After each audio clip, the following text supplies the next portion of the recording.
Y nuestra última ponencia es la de la UNED, corre a cargo de Inés Gil Jaurena, profesora de la Facultad de Educación en la Universidad Nacional de Educación a Distancia. Bueno, lo malo de hablar la última es que muchas cosas ya se han dicho y que nos pilla a todos cansados, pero espero que…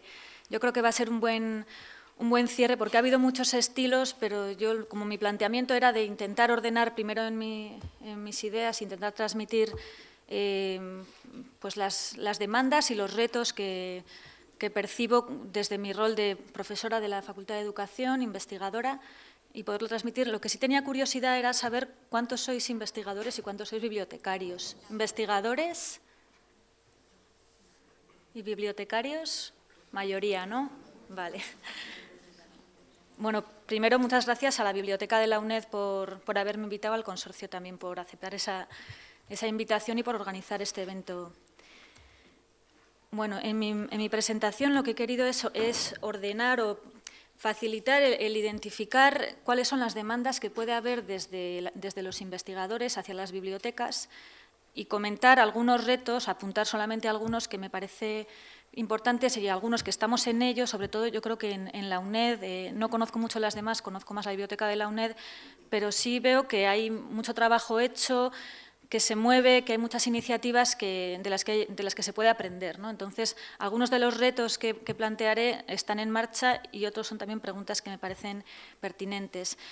Y sí me parece importante y que ayuda a ajustar un poco la colaboración entre investigadores y bibliotecas el identificar los diferentes perfiles que puede tener un investigador. Porque estábamos hablando de investigadores en general, pero hay diferentes perfiles, diferentes necesidades en función del momento en que se encuentre, de que tenga un rol muy particular. No es lo mismo las necesidades de un investigador individual, de un docente en un momento concreto, o de un grupo de investigación, o de un colectivo específico que voy a plantear, que es el de los editores de revistas universitarias.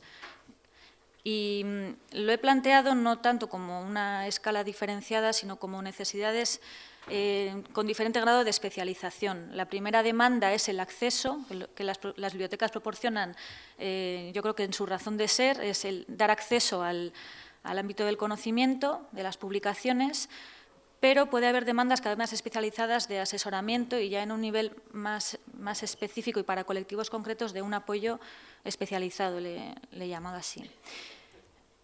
Bueno, para los perfiles de investigación, y me he basado en mi experiencia, diferentes roles o momentos por los que se pasa pues la investigación en formación, y aquí sobre todo me centraría en estudiantes de doctorado, de máster, aunque también desde el inicio de los estudios universitarios, cuando ya se está pidiendo hacer trabajos académicos en los que se pide, por ejemplo, citar, que es lo que comentaba el compañero anterior, citar correctamente investigadores noveles, personal investigador, en un sentido más amplio, a lo largo de su carrera académica, los grupos de investigación o los editores de revista. Y he elegido estos también porque son los que conozco más, porque me identifico con todos ellos.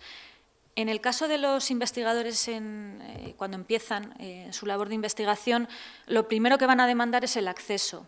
Entonces, eso lo tienen, y además el acceso a biblioteca en la parte física, a la parte digital cada vez más, los préstamos interbibliotecarios. Entonces, toda esa parte, esa demanda sigue existiendo y en fin, habrá que atenderla. Pero también existe una demanda, yo creo que cada vez mayor y más, una demanda también desde los profesores hacia las bibliotecas para formar a los investigadores en los temas que ya han ido saliendo, de dónde buscar, cómo seleccionar las fuentes de información, cómo citar, y en un momento dado de la trayectoria del investigador novel, en dónde publicar, porque ahora también se va exigiendo el difundir los resultados de la investigación antes de terminar la etapa de tesis. El personal investigador tiene estas dos mismas necesidades, con mayor o menor grado, también a lo largo de su carrera, pero aparecen otro tipo de necesidades de apoyo, otro tipo de demandas más específicas. A nivel particular, pues todo el tema de las acreditaciones, sexenios, el currículum vitae normalizado, búsquedas en bases de datos especializadas por temáticas, por ejemplo, son demandas que pueden surgir y que desde la biblioteca se puede llegar muy bien, porque los bibliotecarios, que es un colectivo que yo aprecio mucho, y tengo una hermana que trabaja en biblioteca también, y vamos, Las bibliotecas para mí han sido parte fundamental desde mi infancia, que me saqué el carné en cuanto aprendí a leer. Y son demandas que se pueden atender y yo creo que todavía hay desconocimiento en las universidades de que los bibliotecarios tienen ese conocimiento realmente de documentación y de cómo ayudar a pasar todas estas etapas en la carrera de evaluación del profesorado.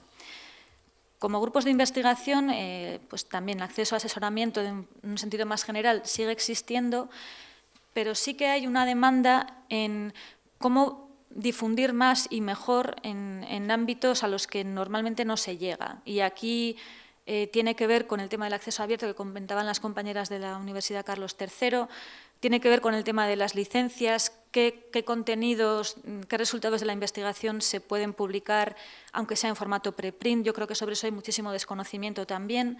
El tema de los repositorios. Entonces, son intereses no tanto a nivel individual, sino a nivel de grupo. Y aquí he mencionado el grupo, pero podría hablarse de departamentos, de facultades, y me parece importante que las bibliotecas identifiquen los diferentes perfiles para hacer también acciones proactivas de acercarse, no tanto convocar solo a los investigadores, sino decir qué acciones tenemos que emprender para ayudar a las facultades de determinada área, o a grupos de investigación que empiezan a consolidarse ahora, o a grupos más consolidados. Entonces, cómo identificar demandas específicas para poder establecer o reestructurar los servicios de apoyo. Y un colectivo en particular que yo creo que cada vez demanda más apoyo, condicionado por el tipo de presión que existe en entrar en bases de datos, en que no todas las revistas valen igual o se valoran igual. Y muchos editores de revista, directores de revistas, son profesores universitarios y muchas revistas están publicadas por universidades, sobre todo, y en el caso de la UNED, son mayoría las de Ciencias Sociales y Humanidades. Y es un colectivo que necesita un apoyo específico para que su revista se posicione bien, que cumpla con criterios, que sea visible, que tenga más impacto. Entonces, me parece un colectivo que también hay que tener en cuenta y es otro perfil que en un momento dado cualquier investigador puede desempeñar. Bueno, retos. Algunas ideas a partir de estas demandas que puede haber. ¿Qué retos, y son solo algunos apuntes, me parece importantes de trabajar, ¿no? Y que algunos ya digo que, por lo menos en el caso de la UNED que yo conozco, sí se está en marcha. Uno es trabajar los canales de comunicación, o sea, el llegar realmente a que todo el conocimiento que tenéis los bibliotecarios que llegue a las facultades y al revés, que sea realmente que haya una coordinación y una comunicación. Yo creo que hay servicios que no son muy conocidos y que son muy útiles y que funcionan bien. Por ejemplo, además me han mandado información específica de la sección de préstamo interbibliotecario de la UNED para comentar, porque les preocupa el que sea un servicio que parece ser que no se conoce mucho. Y también yo creo que hay un trabajo de información, de difusión de las labores de la biblioteca, que en el caso de la UNED, por ejemplo, para el tema del asesoramiento, han elaborado guías de cómo citar, cómo seleccionar fuentes, que yo como profesora incluyo en mis asignaturas el día 1, en que los estudiantes acceden al curso virtual, tienen acceso a esa documentación para que puedan hacer correctamente sus trabajos académicos. Entonces, las guías, seminarios de formación, cursos, que comentaba también el compañero anterior de la Complutense, cursos más formales o más informales. También en esto hay experiencias en la UNED de trabajo desde la biblioteca para competencias básicas de información en los estudios de máster oficial y de doctorado actualmente, y con idea de implantarlo también en los grados. Entonces, son canales de comunicación que se pueden establecer. Otra idea fundamental, la cooperación y la coordinación. Pues el caso del Consorcio Madroño es un buen ejemplo de cómo compartir experiencias y también poder compartir recursos entre las universidades, entre las instituciones. Y en el caso de la UNED, por ejemplo, la biblioteca depende estructuralmente del Vicerrectorado de Investigación, no sé en otros casos, pero sí que estando allí se pueden potenciar cosas como, por ejemplo, el uso de identificadores únicos de usuario, por ejemplo, ORCID, como dicen ellos, o o de identificadores únicos de institución, que esto sí que es un problema. Entonces, esa labor más informativa y formativa pedagógica desde la biblioteca, en coordinación con los vicerrectorados o con posgrado, con otros programas de recursos en abierto para el tema del acceso abierto, por ejemplo, con otras universidades, o en el tema de las revistas, por ejemplo, con FECID, que sí que hace convocatorias para aglutinar este apoyo tan específico que necesitan los editores de revistas. Y tengo ahí un apunte, un interrogante, lo de los repositorios nacionales, porque es un tema que yo creo que ha estado pendiente por ahí. Luego tengo otro comentario sobre los repositorios. Reto importante que además no se ha mencionado, porque muchas de las cosas que estoy diciendo han salido ya en otros ponentes, para el tema de las revistas científicas. Y visibilizar las revistas que ya existen. En el caso de la UNED ya se viene trabajando en la digitalización, se ha implantado el OJS, por ejemplo, en que se cumplan y que se apoye para el cumplimiento de los criterios de calidad, los estándares que existen para revistas científicas, y ahí la biblioteca tiene una labor fundamental.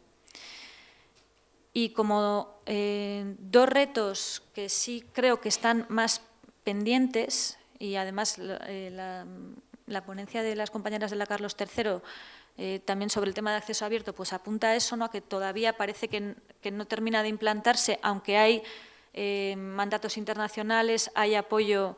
El propio Consorcio Madroño hizo su declaración, pero yo creo que hay mucha información que no llega. Muchos investigadores todavía no conocen ni que existen estas normativas, ni lo que pone la ley de la ciencia, ni las dudas que pueda haber entre qué valor tienen las publicaciones en acceso abierto frente a otras. Hay mucho mito todavía. Entonces, el trabajo, pues lo que han contado ellas aquí, eso contado a toda la comunidad universitaria, es muy importante.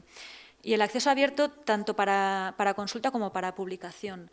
Para consulta y para reutilización, el conocer qué licencias nos permite el manejar publicaciones de acceso abierto elaboradas por otras personas, y animarnos también a publicar en acceso abierto a nosotros, a los investigadores. Y en el tema del asesoramiento, yo creo que también relacionado con esto, hay muchísimas dudas y muchísimo miedo, porque son temas legales, con el tema de las licencias. Entonces, ahí también el trabajo de las bibliotecas yo creo que es fundamental. Sobre la vía dorada, la vía verde, el acceso abierto, se anima en general a publicar o a poner las publicaciones de cada investigador en repositorios. Y aquí tengo una duda que es que no sé cuál es la sensación desde las bibliotecas sobre los repositorios temáticos y sobre los repositorios abiertos. Se llama abiertos y me refiero a repositorios o páginas o redes que han surgido como ResearchGate, Academia o Mendeley, que permiten a los investigadores, sin pasar por la biblioteca, fácilmente poner sus publicaciones en acceso abierto. Entonces, no sé esto cómo se vive desde las bibliotecas, si se vive positivamente, si se vive como un conflicto de intereses. Yo, como investigadora, os digo que utilizo estos medios y veo las ventajas y los beneficios que otorga, tanto para ver el impacto, para ver realmente quién está consultando tus publicaciones, de dónde son, pero también lo que ofrece es una red social de poder entrar en contacto con otros investigadores con los mismos intereses. Entonces, yo creo que, sin saber bien cómo se vive desde las bibliotecas, pero es un tema a estudiar por ver qué ofrecen y qué podrían ofrecer las bibliotecas en ese sentido. El tema de los identificadores de usuario, que ya lo he mencionado antes, me parece fundamental, y sobre esto tampoco hay mucho conocimiento. Y en relación con lo de los repositorios temáticos, repositorios abiertos, repositorios institucionales, he traído la última revisión de las orientaciones del European Research Council sobre acceso abierto. Y he resaltado en negrita dos cosas. Una clara apuesta por el acceso abierto, trata sobre eso las orientaciones, pero una recomendación de poner las publicaciones en repositorios temáticos, repositorios específicos por disciplina. Y además recomiendan dos en concreto, que son en el ámbito de las ciencias de la salud y de las ciencias experimentales, que son PubMed Central y Archive. En el ámbito de las ciencias sociales y humanidades pone una nota que no recomiendan ninguno, pero que lo están estudiando. Entonces, estas son las recomendaciones del Consejo Europeo de Investigación, que ponen por delante publicar en un repositorio temático antes que en un repositorio institucional, aunque también lo contemplan. Entonces, yo creo que este tema, desde luego, publicar en acceso abierto, yo soy defensora 100%, pero con el tema de los repositorios y el papel que puedan jugar y dónde quedan los repositorios institucionales frente a un repositorio temático o a un repositorio nacional, yo creo que es un reto, no tengo respuesta, pero sí me parece como un reto que creo que no ha salido a lo largo del día, pero sí es un tema a tener en cuenta junto a otros. Y hasta aquí yo he sido breve porque no quiero comer mucho de las preguntas que llevamos con retraso. Gracias.